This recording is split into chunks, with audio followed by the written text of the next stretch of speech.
Hello and welcome to the Health Oddity Podcast, episode 177. So welcome to 2024. This is the third podcast of 2024.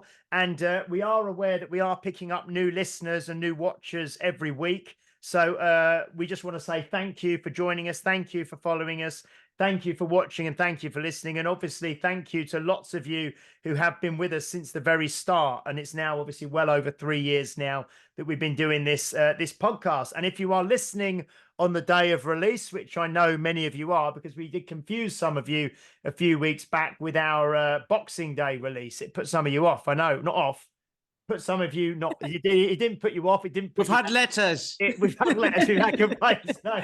Someone said to me the other day, "Oh, I missed that one because I don't normally come out." Yeah, so we did do a Boxing Day one a few weeks, but we are now back on the every Friday. We will be releasing a podcast throughout 2024. And if you are listening on the day of release, it is January the 19th. So, like we said, it's the third podcast of 2024. So, Mr. Peter Lant, how are you doing? I'm doing very well. Yeah, trying to keep dry. Okay. I've just been out walking the dog, looking at the. Everywhere is just soaked at the minute. So I did a river tour because, obviously the River Avon runs right through Bath, and Avon means river as well, doesn't it? So it's the river. But anyway, and it's just flooded everywhere.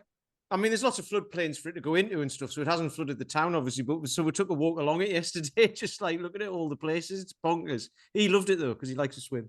And it is. I know we do try to keep up the what I don't even know the word I would use, but we are. This is the first time we are actually catching up since Christmas and New Year, Pete. Even though we're 3 weeks. It is. Yes. Yeah, Happy New Year. So happy New Year. Yeah. So you were away obviously over Christmas and New Year, and you did lots of walking and training and things I saw.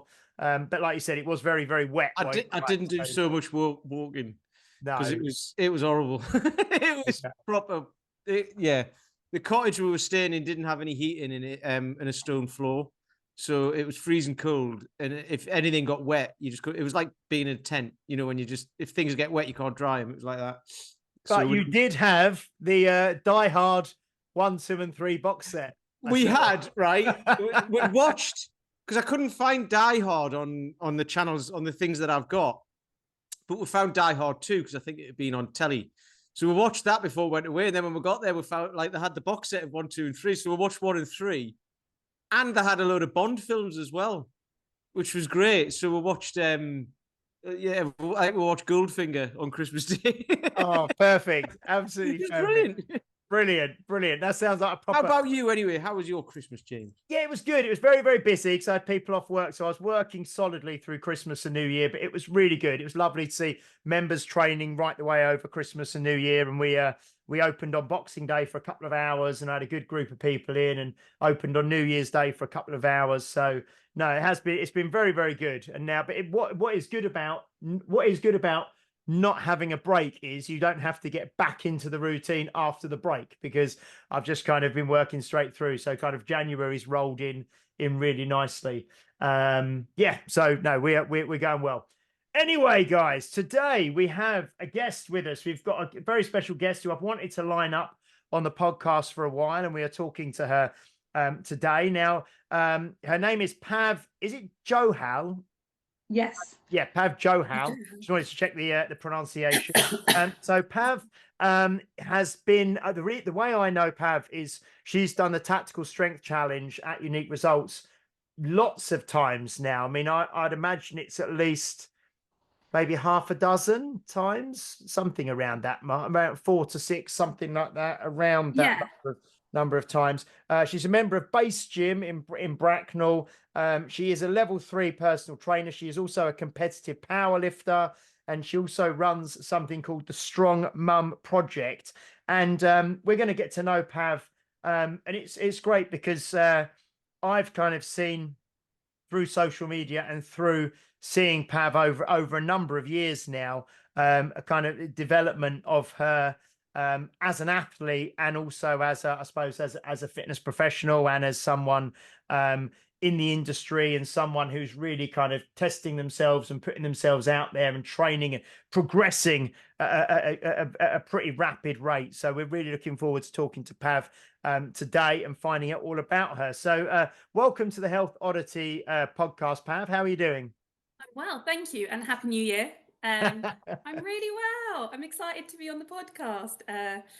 Yeah, not Good, and we've we like I say we've known each other for a little while, but like many of the guests we have on, I kind of know from meeting and passing and courses or events and things like that, but very rare you actually get to sit down with someone for an hour and really find out about them and their background and their training and kind of what health, fitness, strength means to them and how it kind of shows up in their life. So I suppose really what would be really good to begin with is just to find out a little bit about for us and for the listeners to find out a bit about yourself, a bit about your background, a bit about your life, and a bit about how training has become part of your life, or when it became part of your life and throughout your life and to now.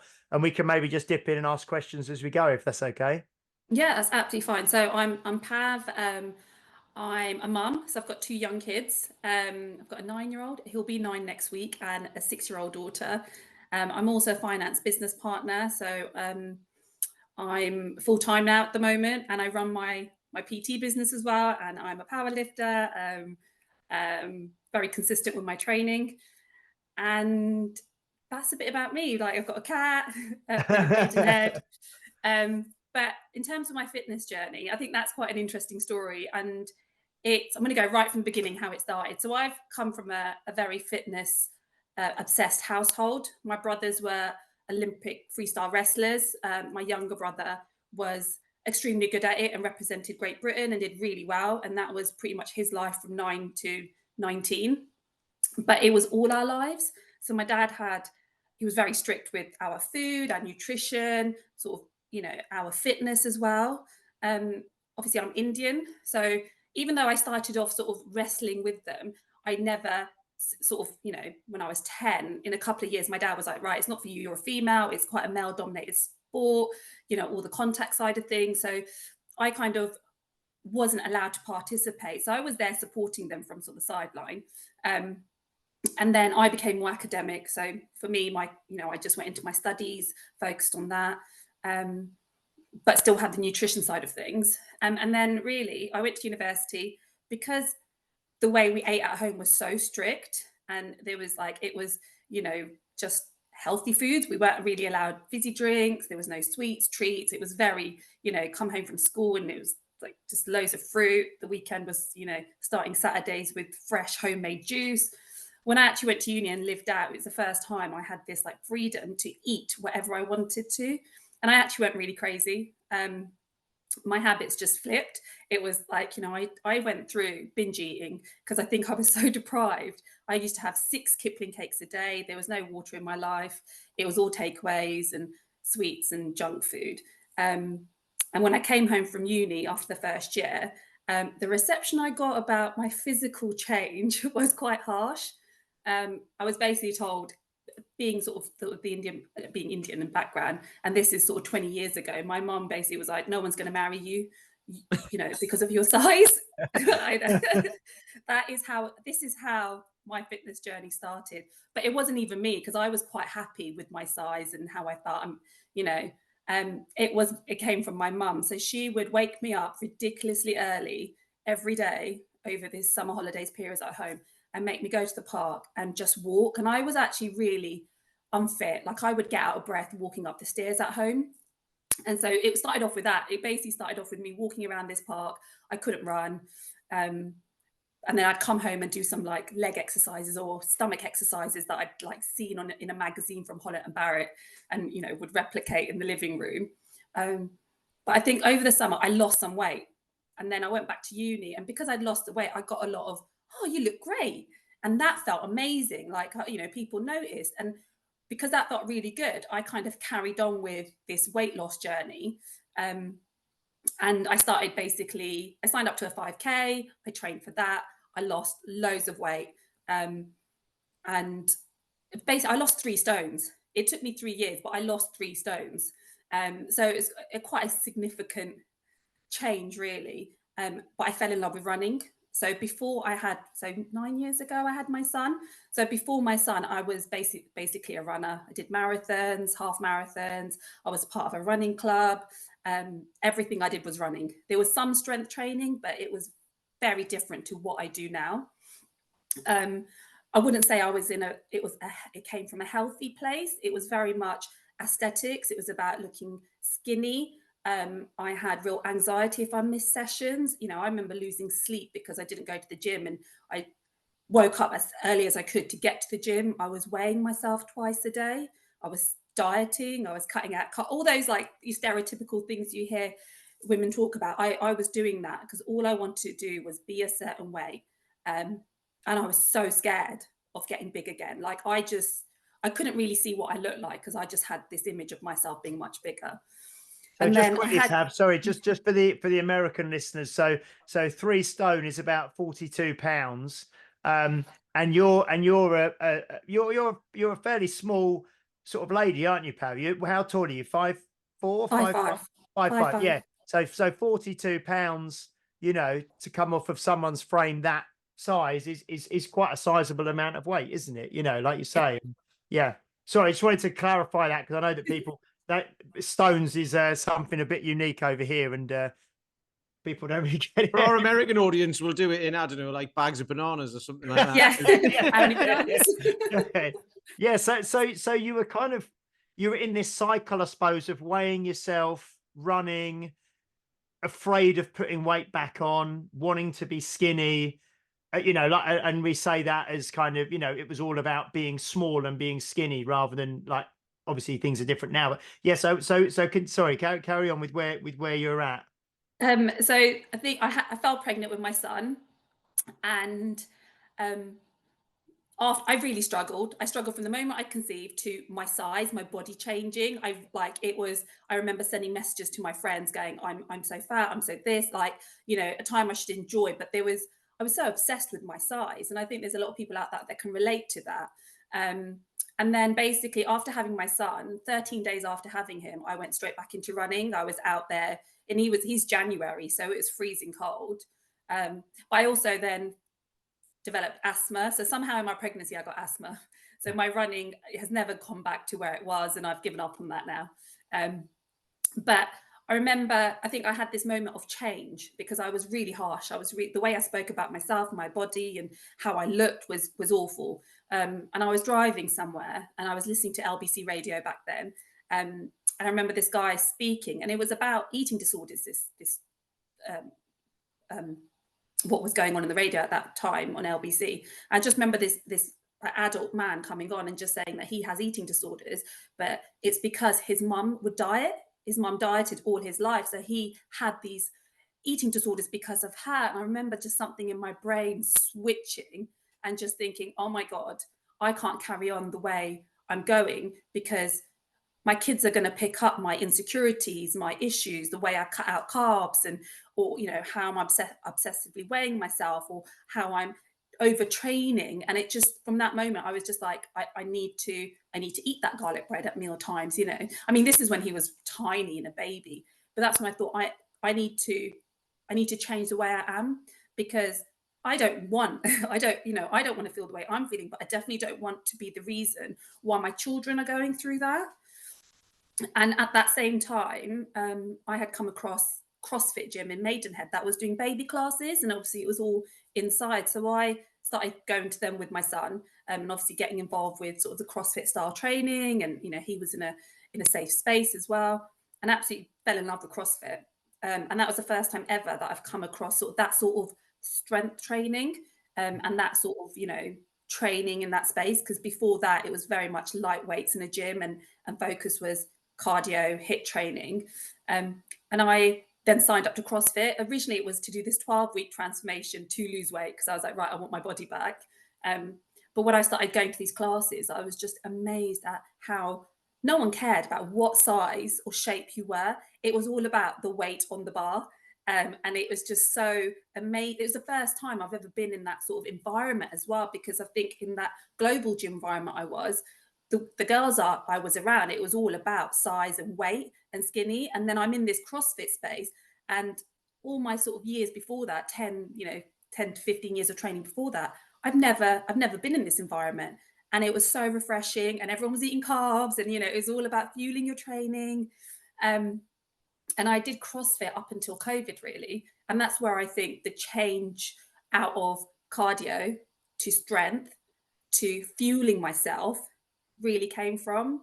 But since then, training with obviously Gareth and Mark at Base Gym, it's changed massively again, because I've really come out even out of the CrossFit space now, and it is focusing on strength training. But my whole ethos and how I look at things and how I train my clients, it comes from a healthy space. So my nutrition, my training, it's not from that unhealthy space from my running days. It's much more focused on, I'm going to eat optimally to fuel my training. So yeah, it might not include certain things, but that's because it doesn't fit in with what I want to achieve. And I talk about longevity, and I want to be able to, like, I'm 40 now. I've still got young kids. My kids are young. I'm active with them. I want to carry on, running with them, playing with them, and also being a role model for them. Like, they are always, as soon as they see something on TV, they're like, "Mummy, how much weight is that? How much weight are they lifting?" And then they go, do you lift that much? Like, they go through this like thing of, do you lift that much? And I was like, I'm probably, in their head, I'm like the strongest woman ever. But it's and being Indian as well, it's very different, because there's not many women. Well, I go to competitions and I'm usually the only Indian female there competing. And so I think the reason why I do post a lot, and the reason I do that, is for representation, to show sort of other females that that we should be out there training as well. Weight training is important for all women. It's something everyone should be doing. But I do think, being Indian and sort of South Asian, a lot of women don't have anyone else to look to. They don't have those examples, that sort of someone sharing that knowledge as well. And that's why I like to showcase as much as I can to help, like, Indian women like me. I suppose there's a couple of things that are just from what you've said so far that kind of come to mind. A couple of questions. I suppose the realization that you had, where you could potentially pass your issues or hang-ups or whatever you want to call it around weight and body image and all the rest of it onto your children, is massive. And the fact that probably from what you said, initially some of that, because your mum obviously had kind of said stuff to you when you were little, when you were young, which kind of then had an effect on you, didn't it? So it kind of came from, you've got an appreciation of that kind of generational, the way that can work. And I was actually going to ask about the kind of the cultural background as well, but it sounds like that, like you said, you were kind of involved in exercise and training really by proxy because of your brothers, because they were the wrestlers and you were a little girl kind of getting involved in it. But then, like you say, when you got to a certain age, it was like, well, actually, this isn't appropriate for a girl of your age in this culture to be doing. So you're going to stop that. And then you became more academic, and all the rest of it. So that's so interesting.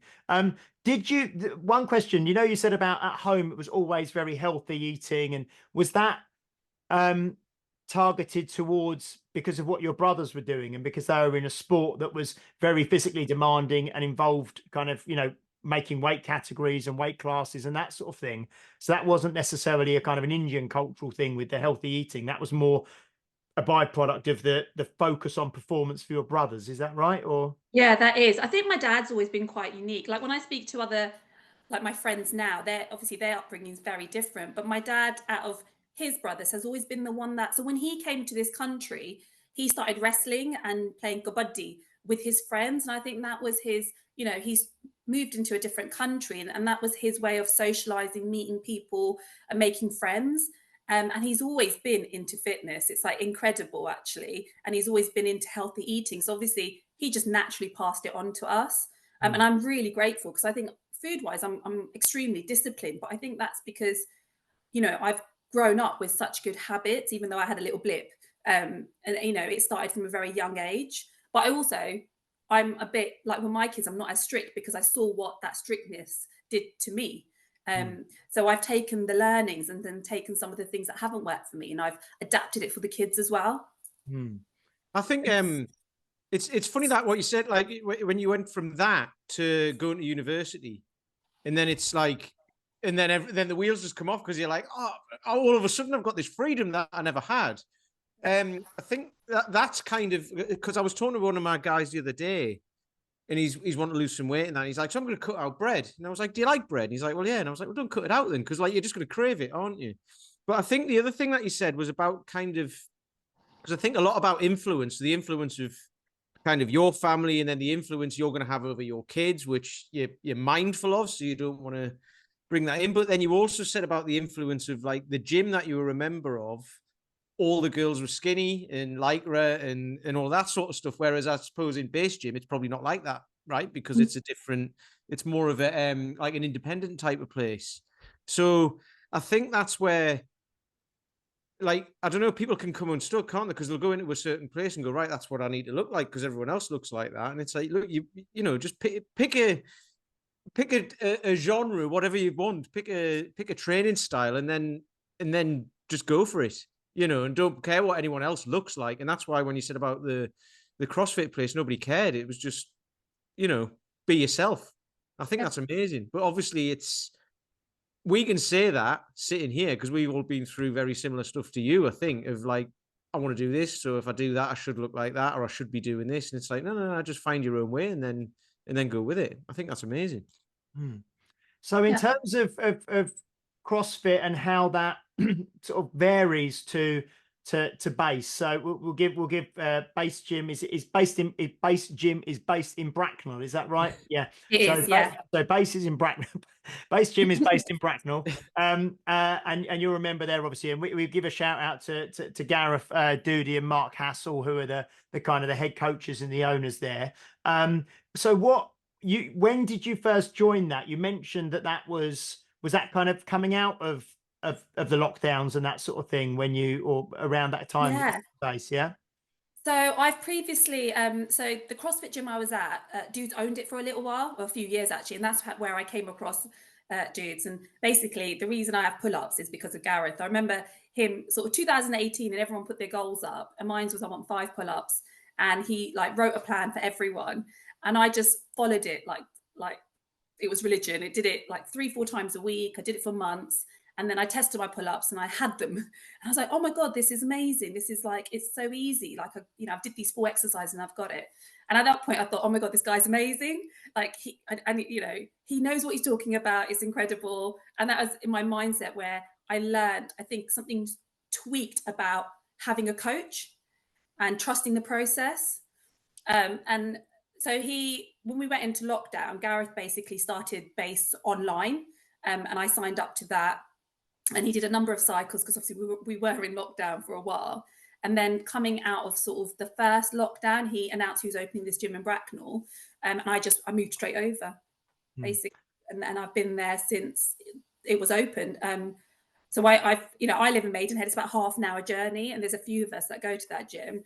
But it is now I'm at a stage where in my training, I go there because of the coaching, because of the program, because I know as coaches, they really care about their members. And, you know, I have goals. So I sort of remember one Christmas party, he was going, dudes, I just want to do really well. I want a podium at something. And still then I was doing sort of CrossFit comps. And he was like, leave it with me. And a few months later, he came back. He's like, I think you should do this powerlifting comp. It'd be really good. No, actually, the first thing was tactical strength. He came across tactical strength and he went, Pav, this is brilliant. It's got strict pull-ups and it's got deadlifts. And they're my 2 favorite things. And he's like, you should do it. And that was it. I was like, yeah. And then obviously the powerlifting came off the back of that. And, you know, at the moment, I'm back to doing the base method, which is sort of similar. And it's sort of functional fitness. So we do strength and strength balance and then tiny bit of conditioning. But what I like about the training program, there's structure, there's progression, it's measurable, and it's injury-free. So something with CrossFit that I used to feel like, love CrossFit. I think I wouldn't be where I was if I hadn't done CrossFit, but I was forever sore, like everything hurt. And you'd go into training session after training session, and the quality of your movement was obviously dipping by the end of the week because you were just in bits from that intensity. Whereas with the training I do now, And as I get older, I'm more mindful about how my body reacts and resting and, not overdoing it. It fits perfectly with my lifestyle. It also, it doesn't, I'm not overtired. So I'm not grumpy in the day. It means I can be a good mum as well, because I'm not snapping at the kids because I'm absolutely in bits. And I can see progression. So I'm moving the way I want to move, and I'm getting stronger. And for me at the moment, that's my goal. So can we maybe just talk about powerlifting for a little bit, because it's a phrase that people would have heard. You know, most of the listeners on the podcast here are kind of going to be 40 plus. They're not some obviously trainers and people involved in training, but obviously people hear phrases like bodybuilding, powerlifting, strongman, high rocks, which we might talk about, CrossFit. There's all these kind of names that are out there. So powerlifting as a sport, what does that involve? So powerlifting it's 3 movements. So you've got the squat, the bench, and the deadlift. And it's basically getting the max you can. You get 3 attempts with each lift. And your total is your best, like, highest score with each of those lifts. But there are rules. So with your squat, you have to hit depth. Obviously, there's commands you have to follow. Again, with bench, there's a pause at the chest, and with deadlift, you just have to show control of the bar. So I think you can say, oh, it's these 3, and people have these images of them doing it at the gym, but it's very different because of the rules, and yeah, the rules around them, and those standards, that you have to reach, which I love, because that's why it's a sport, because of these rules and standards, and you've got referees watching that you hit depth. So you can't half-heartedly do the movements. You have to commit fully, which is quite scary, actually. If you think about a heavy squat, you're going down, you don't know if you're going to come back up. But I think What's that's interesting, because you compete, I think, do you still compete in like the under 63 kilos? yeah. Yeah. So I mean, so that's 100 and what's that, 130 pounds or something for Americans. Yeah. That's and like you said, sort of 5'5", 63 kilos, but you're lifting some big weights across. So with the winner, if you like, of the meet, it's done on the total, isn't it? Yes. And then the total within your class. So you'll be within Yes. a weight category, within a class, and then you have podiums and stuff within each category. So what's your, so people have got kind of an idea, what's your best at the moment in competition, squat, bench, and deadlift, just so people know? So in competition, my squat is 125 and a half. My bench is 60, and my deadlift is 150. Yes, that's all in kilos. Yeah. So sort of two Yeah. times 2.2 for pounds. Yeah. So yeah, no, that's incredible.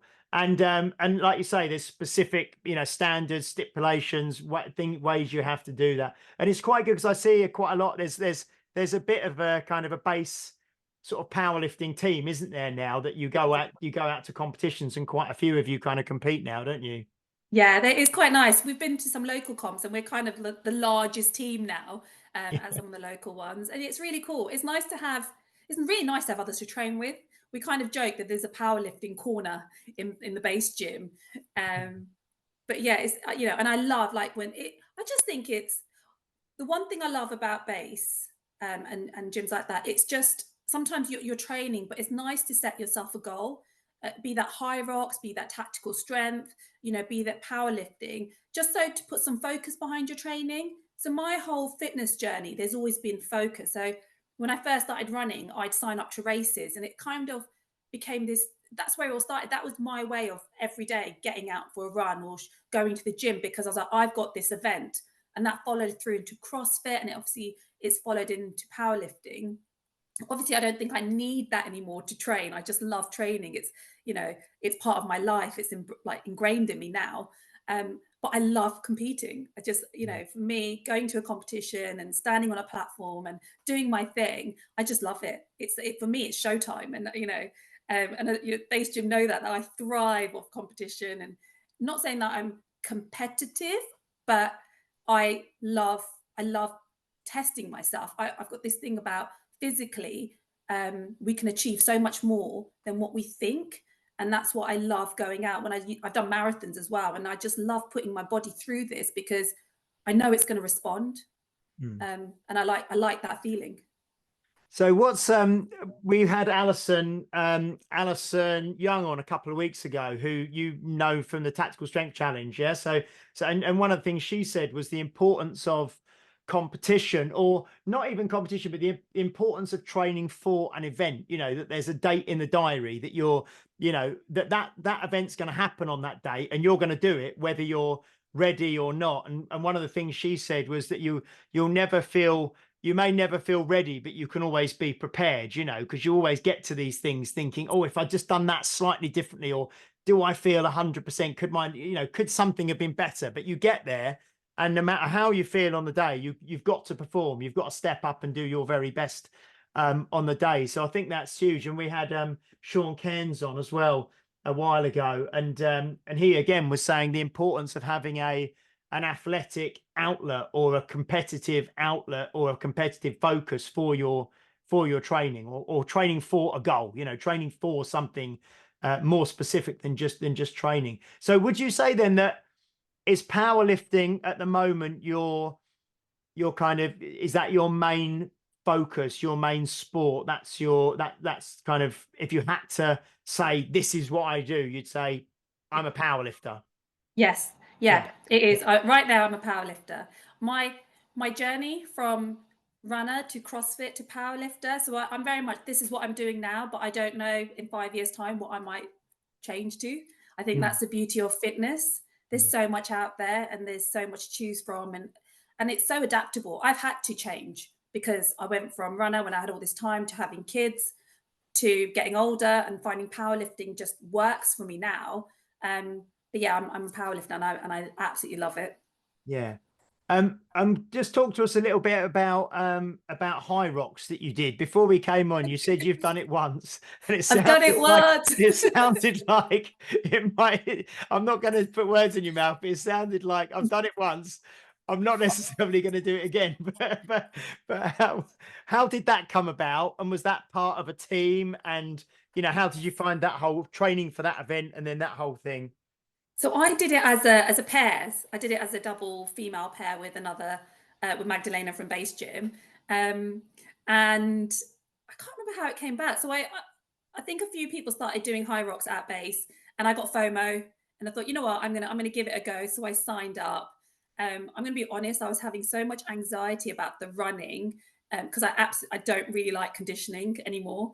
I pulled out. So I sort of said to Magda and dudes, I was like, I can't do this. Like, I don't have time for training. So Magdalene was like, no problem. There was someone else at the gym who wanted to actually Mark wanted to take my space. So she went off, and I thought, it's all done. It's fine. And they came back, and dudes came back to me. He's like, look, we can't change it to a mixed pairs. There's no more spaces, and there's no one else at the gym who can do it. And I think there was like 3 weeks left. And I was just like, I can't let her down. This is really bad. So I said, okay, I'll do it. So I hadn't trained. I did 5K, and I signed up for it. It wasn't as bad as I had expected. She was like, my partner was brilliant. Magdalena was brilliant. She got me through it. But I remember, like, she kept going, are you okay? And I had to keep saying yes. And I was like, my calves were hurting. I was just, the running, and all the movements were actually okay. We finished it, and we were like, oh, this is brilliant. And we signed up for another one. However, we had signed up, but this powerlifting comp came up, and Magdalena is a powerlifter as well. So we decided to sell our tickets and go for powerlifting, and we've never signed up for high rocks again. So I've got it. I've got the pictures. I know what it's about. That's it. Oh dear me, because that's something that, like we say, we speak to, haven't we, Pete? We mentioned, I think it was before we started recording, that we mentioned we've just spoke to Pete, probably half a dozen people over the last year, of more and more people we keep hearing about high rocks, you know, when we talk to people, and it's becoming more, it's certainly becoming more and more popular, and it's more it's kind of, it seems to me to be very accessible, you know what I mean? Because there's different ways you can do it. You can do it as a team, you can do it as a pair, you can do it as an individual, and it's kind of seems to me that you know, it seems it seems a lot more accessible than something like CrossFit, for example, or you know, running a marathon or doing like a big. I suppose triathlons are quite accessible, but it seems to attract a lot of people anyway. It seems to be very popular at the moment. Yeah. Very popular at a base gym Yeah. at the moment. Yeah, we get loads of members going and taking part, and they love it. And you know, Yeah. and I can see why. It is accessible, and you can do all those movements. Mm. So you know, when you break it down, actually, you can run, you can do the skier, you can do the rower, the walk. So it there's nothing there sort of stopping you. Whereas CrossFit, with the pull ups, some of the skill work, the cleans, the technical stuff, I think it's you know, you have to put in the effort to learn the skills, but it's a lot of work to I was be going to at some say of those actually levels. with High Rocks, the actual the level the movements they've picked are quite they're quite like low sort of skill acquisition, aren't they? They're things Yeah. like, you know, like the wall ball and farmers walks, Yes. you know, walking with a pair of kettlebells, walking lunges, pushing a sled. You know what I mean? And in some ways it's probably quite smart because you're not gonna, when you're heavily fatigued, and you are obviously, if you keep running these 1Ks and then coming back and doing a strength exercise, when you're fatigued, that's when injuries are going to happen, isn't it? So to have kind of like a slower a lower kind of skill requirement, you know, means hopefully that less injuries happen. No, that's really Have you guys signed up yet? no. It sounds like my idea of hell. I like lifting weights in the morning and then going for a nice walk. That's how I get my distance in the cardio. Yeah, no, it doesn't float my boat. But I appreciate it. I appreciate it for people, you know, for people who do. It's a good, you know, and like I say, I think for anybody just to have something to train for, you know, whether it be the local 5K, a charity cycle ride, a sprint triathlon, you know, whatever it is, to have some focus for your training, I think's the most important thing. So when did you then, Pav, your kind of, this is you training for yourself. When did you decide that, right, okay, I'm really interested in helping others and coaching and becoming like a level 3 personal trainer, and you know, passing on some of your enthusiasm and experience to others? When did that kind of happen? That actually happened in lockdown, so it's not been that long. I think it's always been sort of there that I've wanted to do this, but obviously I was just a bit scared as well, and like sort of, and then the investment, the studying, doing the qualification. But during lockdown, I started posting like my train, because like everyone, you were just training, so I was putting things up on my Instagram page, and I remember someone going, you should open up a public page." So that's where the Strong Mum project page actually started, my Instagram page. And then I was furloughed. So I was furloughed, and when I got furloughed, I thought, oh gosh, I don't. What if they don't want me back? What do I do? And you know, I've got a finance background, and I basically took the plunge then and signed up to a PT course and started doing my qualification. It took a while because then I came out of furlough very quickly. So I was studying and working and managing the kids, and got that all sort of signed up. I was qualified in March 2021, so it's not been that long Hmm. actually. But what I found was I had like, through just my following, so a lot of my clients are coming through my Instagram page, and it's I coach a lot of Indian women, and I think that was it. It became this thing that when I started showing what I did, I realized how little of that is out there. And being a mum, sort of young kids and job, it's like, wow, how do you manage it? And I started then sharing, actually, how do I manage it? Because I've got tried and tested methods of how I manage the gym, my nutrition, life, and training. And it's just those little things, isn't it? Like having some yogurt, you know, some like protein yogurt, or these little things just to help people meal prep. Like I never leave the house without a snack. You know, people like packing their children's snacks, and I'm packing my snacks because you know what it's like when you're out of the house and you suddenly get hungry. So I've learned how That to. reminds me of the gone fishing thing with Bob Mortimer when he's always got pocket meat on him. I always have, yeah. I never go anywhere without food. Yeah. And it's actually, it's got really busy. Like sort of, I started I started taking on clients. I've since then really adapted and changed the way I work. I've learnt loads, as you do when you start your own business. You start off with one vision, but over time it changes, doesn't it? So over the last 6 months, I've changed my business model quite a bit, and it seems to be working. And I've obviously adapted. Like when I probably started the Strong Mom project, I thought everyone was like me. Like, you know, they were into fitness and then, you know, and I've obviously trained clients and I've realized how different it is, and I've become more empathetic, and I've tweaked my methods, and I've, you know, understand not everyone is like me, you know, and it's starting off much simpler and, you know, at home as well. But I'm really enjoying it. I find it so fulfilling. Like, you know, I get messages all the time, and I just love the fact that I can share my knowledge and help other women. And it's just so, like, also in the Indian culture, Asian culture, not everyone's so forthcoming. So, you know, I share, I probably overshare, because I'm just like, it's helped me and I hope it can help someone else. And I just, yeah, I love it. So do you find things, it's funny, I can't remember who I was talking to. I was talking to one of our members the other day who was, they were somewhere and they were saying about, oh, and they saw these like women's only gyms and things. And I know that in London, there's quite a few, like for, you know, Asian women and different religions and things who don't want to train in front of men and, you know, all the rest of it. So with the clients that you have, like you say, you're probably speaking to and tapping into a demographic that, you know, other people won't reach, you know, Yeah. because you are setting an example yourself from your own culture and things. Do most of the people you coach, do they train at home? Do they train in, you know, public sort of gyms? Do they train in women's only gyms? I mean, what's the way that you coach people? A lot of my clients train at home. They have Yeah. equipment at home. Mm. It's only a handful that go to the gym, and that's more so to do with time.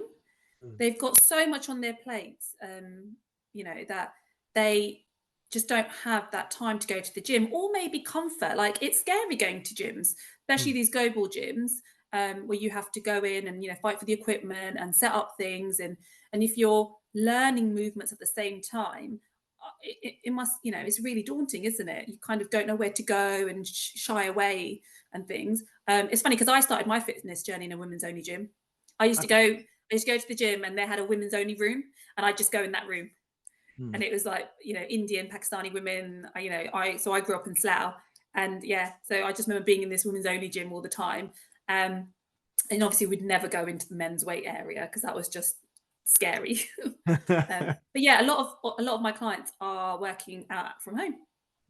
So I suppose that's the thing. We again, when we speak to people like yourself who, you know, very confident, very accomplished, very, you know, love, like you say, love training, feel comfortable in a gym and doing what you do. And I think probably it's difficult for us to kind of sometimes shift our perspective. But for many women, probably the thought of going to a like you say, a big kind of gym that's maybe more male dominated, especially if you're new to exercise, you don't know what you're doing, you're not confident in there, it's, you know, you're trying this for the first time, it probably is a very, very daunting prospect, isn't it? So Yeah. which is why I think it's great that we try and speak to lots of women on this podcast who are role models and who are inspiring for other women, you know, and for men as well. But it's kind of, if it's just men on here talking the whole time, it's kind of becomes a bit, you know, men talking to men. Whereas we have so many women on here now, including yourself, who all come from different backgrounds, all come from different kind of, I suppose, sporting or competitive backgrounds. You know, we've had skiers on and powerlifters and strong women and, you know, all different kind of people. And I think it's great. And I think it is changing now. I mean, do you think it's changing? And I think CrossFit's had a big part to play in that, the view of women's strength training and being involved in a gym is now no longer just about, like you say, being skinny and being light and being small. Is that changing? Yeah. I think it is massively changing, but I think the shift with the sort of South Asian culture is probably around perimenopause and menopause and those conversations, because a lot of my clients are sort of in their 40s, 40 pluses, and they've heard that strength training is really important for them, and how it will help, and bone density and all these things. So for them, it's coming from that longevity and health perspective. But I think, yeah, CrossFit has been just amazing for women in general. But I think also you've got the perimenopause, menopause talks that are going on, and it's so, we hear so much more about that. And with that, the importance of strength training. And I think that's where people maybe more seek out. They wouldn't necessarily think that, well, I'll just go down to my local leisure centre, or I'll go to the big box Globo gym. It's more like I'll seek out either, someone like yourself who is a similar age to them, looks like them, is maybe from the same culture as well, and has experience and is inspiring, or goes to somewhere like Base Gym, which is a smaller community where you're going to get more attention, more help, more hands-on, kind of more coaching, as it were. The fitness industry. I mean, it sounds to me like you've seen it from all angles, really, or from lots of different angles throughout your career, yeah, and throughout your life, yeah. Yeah, I have. Yeah. I've tried and tested quite a lot of things: nutrition, fitness, bad. I went through a spinning phase as well. I've done the spinning, the aerobic classes. Yeah. All. Yeah. No. I mean, how are you? I mean, I know, Pete, you kind of tend to work predominantly more with men in your group, don't you? In your group, but the guys that come to you, are they more? They're not the kind of guys who maybe would just strut into the local Virgin Active or whatever and rock up and pay for a membership because they realise they need a bit more help. Is that fairly accurate? I don't know if it's about help. They're just kind of, they're just not that type of person. They're just like, I don't want to go to a gym, but I don't know what else to do. So they might go for a run or cycling or whatever, which is nothing wrong with, obviously. But it's like, so I just basically, a similar sort of thing, mid-40s into the 50s. It's like, your bone density starts to go down. You start sarcopenia, all of that sort of stuff. Just longevity. It's the way to do it. One of my ex-clients, actually, I found out on Sunday, I found out, actually, he was 67, I think. He hasn't been it wasn't my fault. He hasn't been for 5 or 6 years. But I think it was his birthday 3 days after, but he died on Saturday. And I don't know why. I just saw it pop up on Facebook, and that brought it home of like, this is why I do what I do. And a similar thing with you, Pav, you get people in their 40s, and then they can, by the time they get to the 60s, 70s and what have you, then it changes everything. So that was just another thing that brought it home. So yeah, the guys who come along to me is more like, yeah, they're not going to, it's not that they're afraid or anything like that. They're just like, I'm just going to go and not use it, or turn up and not know what I'm doing. So they're more like, we'll just come along, have a bit of fun. Everyone's very similar. And it works very well in that environment. But I haven't got loads and loads of clients as well. That's the thing. So it's just really nice. I've got online people who are very different as well, who do like strength training and stuff like that. More kind of formally, I'd say, more programmed. Whereas the guys who turn up, it's still programmed, but it's more, there's a bit of like an element of fun in it as well. Shall we say? Yeah. Even though you find powerlifting fun, which most people would find really boring, wouldn't they? But it's like, yeah. If you get the results. I always say, because I'm really analytical, like I think Gareth and Mark get really, because I can be really like, I'll watch my videos and be like, but that's not depth. And I'll be like, oh, but look, like, it's fine. And, my numbers, but I'm also I'm a finance business partner. Like I analyze numbers all day long. So of course I'm going to analyze my performance to like as far as I can go. But I just love the fact there's something to track for me, and there's that, I can see progression.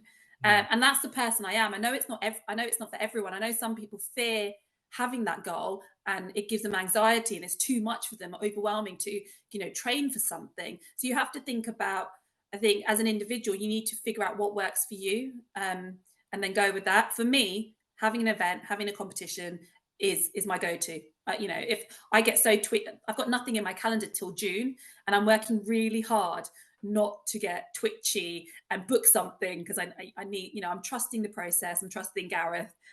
He's going to put me back on powerlifting in a few weeks, and I will follow it. But yeah, it's that two-way thing as well, isn't it? Trusting your coach, trusting the process. And it's such a like evolution as well, because this wasn't me 2 years ago at all. Yeah. So how do you, because that's interesting, that the trust thing, because there's a guy who I train online who was pressing a 28 kilo bell, but he was just starting to look a bit tired. So I was like, right, let's take it all the way back down to 20 kilos and we'll just cycle on the way back up. And he must have been having a bad day, because he was like, what? Oh, we're going to go all the way back. Oh, like, you know, I'm falling off the wagon and I haven't been as consistent as I wanted to be, and all this. And I was like, look, man, it's not a regression. We're building back up again. And when you get back to where you are now, you will be stronger, you know, because he's had like his mum's been ill and she's had to be put in a home, and he's selling her house, and he's got 2 kids, and he's got a job, and he travels with that and all of this. And this had been happening then Christmas, and he's got sheep and all of this stuff. Right. And I was like, all of this is going on in your life, and you're doing heavy training as well. So you can't do all of that. So let's drop this back down until all of that, like in the summer, all that'll drop back down. So then we'll be built back up by then. And he did that was 2 weeks ago, and he did one session in like the couple of days later on the not the new, it's the same program, but just regressed slightly. And he was like, oh, thank God you did that. That's why that felt really nice.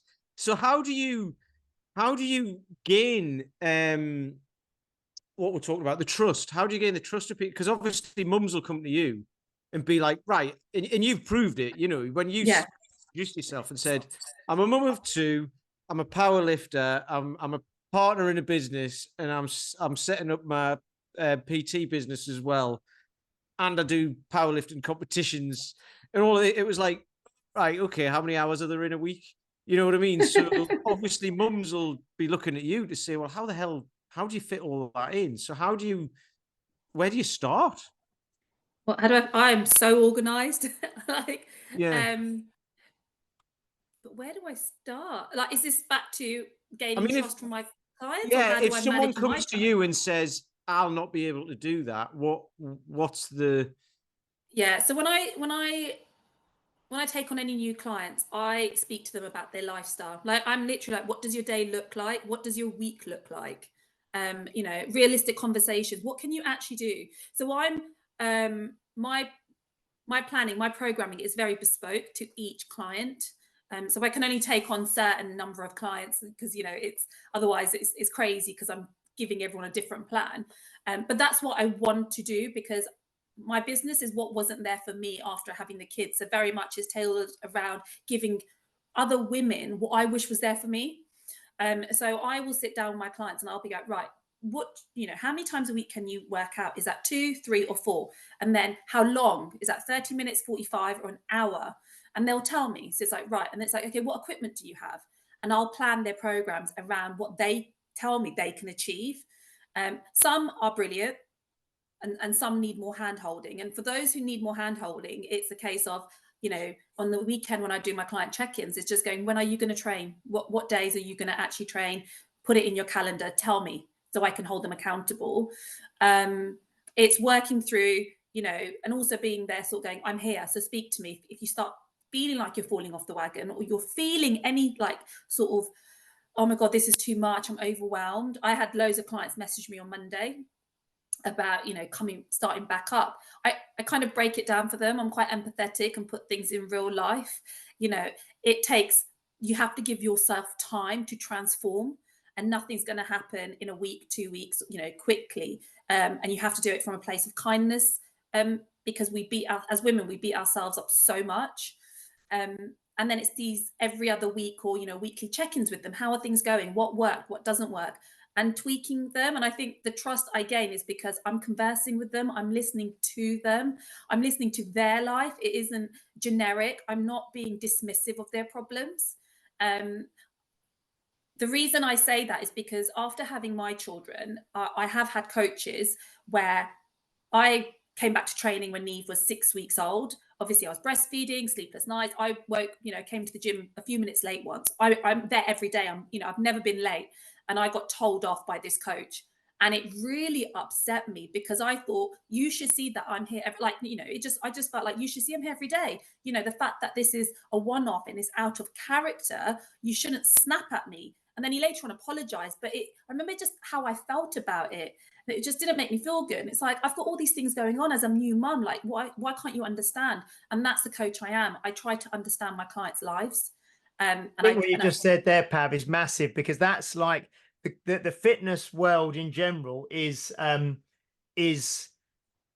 largely ran by men. Yeah. And where are your priorities? Yeah, Forget about your kids. Where are your priorities? No, it's largely run by men. There's probably, and we know, because like I say, we actively try and speak to lots of women for this podcast, but 70% of the podcasts are with men and 30% are probably with female guests, you know, because it's not a 50-50 industry. Probably 90% of fitness professionals are men and 10% are women, around that, I'm guessing, but that's just from, and it's just, I just knew you were going to say that when you said it was a guy who's like, you know, has got no empathy for what you've gone through, and just actually to get yourself in the gym, how much that took, and then just to tell you off for being late is I often, it's funny, I often find it, because I have similar conversations with people. The people who are training in person, it's 3 sessions a week, and there's a number of, it's it's not like an open gym. I do it outside, but there's 12 sessions a week and they pick 3, and some will only come twice or whatever, and that's fine. But people online is quite funny, because I have similar conversations to you. What's your lifestyle like? What does it look like? How many sessions do you think you can do a week? And they'll be like, oh, like 6. And I'm like, no, you can't. Give yourself a chance. We'll start out with like 3 and see what happens. And then, like, inevitably you'll get 2 done, and like, oh, I didn't make it this week because of whatever. And I'm like, right, you see, so if you just set up 6, you'd be failing in your own head drastically. So let's give you a win from the very start. And then if it works out that they can do 4 or 5 or whatever, that's like the very initial thing, isn't it? I always tell people this as well. It's a discovery process. You don't know me, I don't know you. We're going to get to know each other over the next couple of months. And then after that, it'll hit a flow, and it'll just be like, here's your program, you'll do it, and that's it. And the biggest thing I get is people who just disappear. And it's like, I'm here, I'm your coach, I'm here for you to ask. Oh, I didn't want to tell you because I'd fallen off the wagon. It's like, that's the whole point. That's what you need to tell me. It's funny, my clients are the other way. They, like, I think being female as well, they're like, I'm going to start with just 2 sessions. And I'm like, okay, we'll do 2 sessions for a few weeks. I go, but then I really will push you to more, because what I see, it's interesting for me, and that's the bit I've like adapted to, is I push myself. I'm all about, like, I'm always the one who picks the weight too heavy at the gym. You know, dudes will be RPE 7 and I'm going RPE like 12. And, you know, I'm always trying to go heavier. And so it's such a contrast to me when I get these women who are like, only 2, and, you know, no, we can't. And it's like, you have to, you know, I've pushed my body to extremes. I will try to go further than I am capable of pretty much all the time. And that's where I'm learning to actually doing less and resting and like managing the RPE better will help me. But this is the other way. Like, these females are scared of actually pushing themselves into discomfort and actually lifting that little bit heavier weight. There's fear of injury all the time. And it's like, how do you know you're going to get injured? You've not tried any of this, like, but it's obviously ingrained in them, where, you know, you do too much exercise, you do too much strength training, and something bad's going to happen. You know, you're going to hurt yourself, or you're not going to be able to function. And it's completely the other way. You get stronger, your core gets stronger, and everything else, you know, your whole life improves, really. This is great. This has been such an interesting conversation, and it's true, you know. And I think it's probably still, especially if you say, you know, you're dealing mainly potentially with women in their 40s, you know, and there's probably that they've not been brought up and grown up around the kind of the strength training culture, or with strength training in their life. There probably still is that that lag from the, you know, women do cardio and yoga and men do weightlifting. So there's probably we're in that kind of transition period culturally, where it's still very much, you know, women do yoga and cardio, men lift weights, you know, and we like we say, it's improving, and certainly, you know, the people we speak to on this podcast and people like yourself are making it better. But I think within the general population, there's probably still that kind of that nagging kind of thing that's still from the 1980s and the 1990s, you know,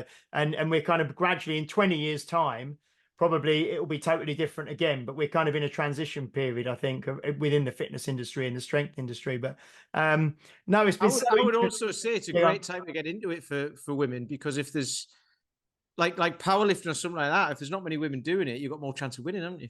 I mean, that's the aim, really. 20 years time when everyone's doing it, you'll be like, God, this is hard, isn't it? It's like getting now. Powerlifting has become extremely popular, really popular over the last few years. I missed out. So. Yeah, because that's it seems to me, yeah, like powerlifting is almost like what triathlon was 10 years ago. You know what I mean? It's kind of almost, we go in waves, don't we, in cycles within fitness and training. And yeah, powerlifting is very popular now. It's certainly, but I think it's great because certainly I'll again, another kind of shout out to yourself and to Base. It's the guys that come down to do the TSC and the guys that I see go into the powerlifting competitions. It's very accessible. You're all different shapes and sizes, aren't you? And it's very inclusive, and everyone's kind of doing the best they can. But you are very much a team and a squad going to do these comps. So I think it's brilliant. So yeah, I mean, we've got another. I think the next TSC is May the 4th. So maybe we'll have some of your guys from Base down again. I will reach out as well to Gareth and Mark about getting them to come on and maybe do a podcast together, because I've been meaning to get them on for a while as well. So prepare yourself for the Star Wars jokes. Yeah, I was literally thinking that. God, man, May the 4th. Yeah. Blimey. Like a bunch of analytical people lifting weights who are all geeks on Star Wars and Marvel. It's gonna. Maybe it has to be fancy dress or something. Yeah.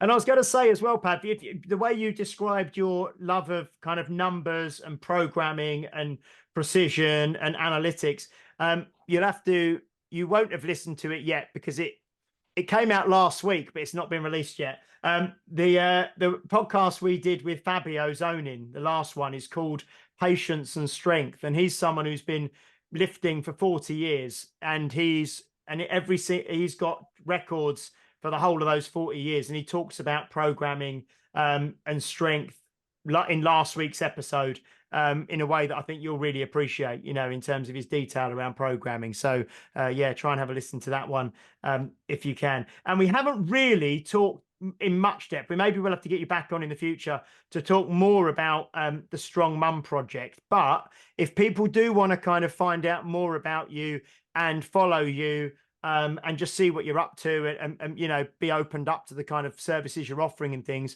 what's the best way for people to do that? So it is through Instagram, and it is at the Strong Mum Project, my handle. Yeah, just follow me, and if you've got any questions, you know, send me a DM. I love having questions. I love helping women. So, you know, feel free, if there's anything you see that you want to know more about, just ask me. Brilliant. Fantastic. Thank you so much, Pav. It's been an absolute pleasure talking to you. And like we say, we definitely do it again in the future, because that's a lovely conversation. And lots of avenues we didn't go down that we could have gone down that we will do. Pete, anything you'd like to say as we wrap up? No, I've just followed you on it. I followed you on Instagram when we started recording. And as you were talking there, I was just watching one of the videos, and it was like, wow. It was like a montage of everything. It was like, blimey. Oh, was that the 2023 kind of one? Probably, yeah. There was a bit on. It looked like you were on Penny Fan or something like that as well, and some mountain. So yeah, it's fantastic. Yeah, we did that. Yeah, I love that, because that's just up the road from me, so I love it. It's great. Go there all the time. But yeah, no, this has been great, because it's one of those. These are the podcasts that resonate, you know, because we get lots of people on who kind of. You know, we've had world champions at this and that, and like lots of kind of, I don't know what you'd say, but you're a real person, if you know what I mean. James, you talk about this a lot, don't you, James? And this really resonates more with with a lot of our listeners, because they're kind of like, well, how do I get into this? How do I do it? I'm a mum. How do I start it? How do I become like you? And your journey is like, well, I wasn't always like this, or I've transitioned through, and you've done the journey for those people, haven't you? And you're like, right, well, if you need a hand, I'm the person to come and ask. So that's brilliant. So I love that. So thank you. Brilliant. Thank you so much, guys. Thank you for listening, everybody. Quick little reminder that we have in April this year, Dan John and Tim Anderson coming over to Unique Results in Chelmsford for a weekend. There are still a few places left on that weekend. Both Pete and I will be there, so you can come and meet us in person. Pete's looking a bit, yes, give away. Okay. So both Pete and I will be there along with Dan John and Tim Anderson, who are probably far more appealing. They will be there as well, but that's April the 13th and 14th at Unique Results in Chelmsford. I'll be posting out lots. You can go, if you're on Instagram, you can go to the link tree on there and you can find how to buy tickets there. Next week, we will be joined for, I think it'll be his 4th podcast with us, Mr. Paul McElroy. Yeah, I've set aside like 3 or 4 hours for that one. Well, he's actually only been on 3 times, but one of the episodes, no, he's been on twice, but one of the episodes we had to chop in half because he was on for about 2 hours, wasn't he? It was 2 so and a we've half done, hours. yeah. So we've done, so it'll be his 4th visit, Mr. Paul McElroy. And then we've got Ellie Crawley on. Ellie Crawley's coming on, Ellie Crawley from Bristol. And then we've also got Mac McLaren, Tartan Warrior from Scotland, coming on. He will be with us as well. So we've got some really great guests lined up over the next few weeks. And like I say, and I will arrange to get Gareth Doody and Mark Hassel on from Base Gym as well. And yeah, thank you so much, Pav. It's been an absolute pleasure having you on the podcast. And hopefully we may see you in May at TSC or at some stage in the future. And I'm sure we'll get you on again. So thank you, everybody, for listening. Please do like, share, subscribe, leave a review if you're listening or watching on a platform that allows you to do so. Please do find us on YouTube and subscribe on there because we're trying to up our subscribers on YouTube. And we will be back next week for episode 178 with Mr. Paul McElroy. Until then, see you later. Bye-bye.